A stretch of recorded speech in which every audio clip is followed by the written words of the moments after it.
And Tourism Minister Lloyd MacPhail, now the island's Lieutenant Governor, presided over the ceremony installing his replacement. Gordy Lank moves from Transportation and Public Works to Finance and Tourism. Joining the cabinet to fill Lank's old office, Summerside MLA Peter Pope. Pope quit the Conservative caucus during this spring session of the legislature. When he sat as an independent, he was critical of the Lee administration. Now that he's back in caucus and a member of cabinet, how will he curb that critical tongue? I know there's a fine line there, and I realize now that I have three roles to play: the role of a cabinet minister, and the role of Minister of Highways, and also a representative from Summerside. So there's three roles there, and I hope to separate the three if I can. The Premier says now that Pope is in the cabinet, he expects a smooth relationship. Brad Allison, CBC News, Charlottetown. Pope's business interests include apartments, like this one that he just finished building, and that's one of the things that ticked him off. Everyone from the telephone crews that installed the lines to the government inspectors that had to approve the building drove from Charlottetown to Summerside to do their jobs. The plumbing inspector was from Charlottetown. The boiler inspector was from Charlottetown. I think the telephone hookups, to get the telephone hooked up properly, the main line coming in, there had to be a crew from Charlottetown come up. And I understand there is a crew working in the telephone office in Charlottetown that just works out of Prince County, heads this way every day. But Pope's biggest frustration is seeing jobs in the East Prince Regional Services Center go not to people from Summerside, but to people who drive up from Charlottetown every day. These regional centers were set up for these areas, and I think the purpose of these were twofold. One would be to help the area, and another would be to, well, create jobs. And of course, the one in Summerside, we have a half a dozen coming up every day from Charlottetown. And they're top jobs, and they're well-paying jobs.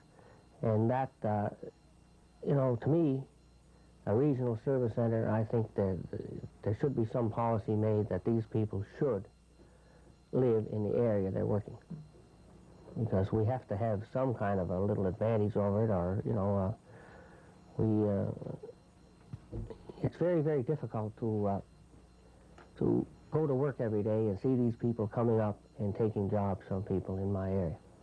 And I don't think I'm very unreasonable in asking the government to have a policy saying, you know, that these regional service centers, that the staff should be from the region.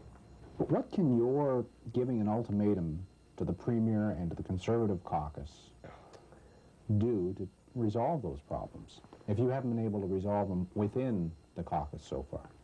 Well, that's a good question, and I suppose I haven't been very successful with what I've been doing, well, the way I've been going. So I said to myself, I might as well try, and we'll go another way, and we'll bring it to a head and just see what happens. And as I say, I hope something good comes of this, and that that area benefits. Well, why don't you go across the floor and join the Liberals, then?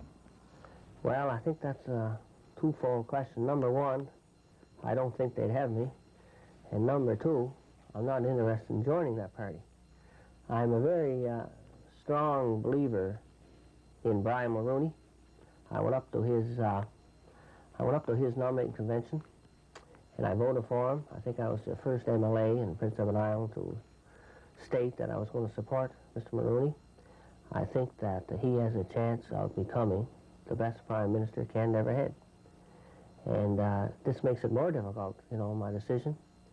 And whatever happens on Tuesday, that, you know, I think so much of the way the federal thing is going that, you know, it was very hard. This decision I made was very, very hard. It's very hard on me. My wife is not very pleased about it, and, you know, my supporters here and the Fifth Prince people, you know, there is, you know, talk that I'm letting them down. And I understand that, and I'll accept that. You know, I'm willing to. But I thought that, you know, what I say Tuesday should be said, and I think that's taking everything into consideration. I think that's the best way to go.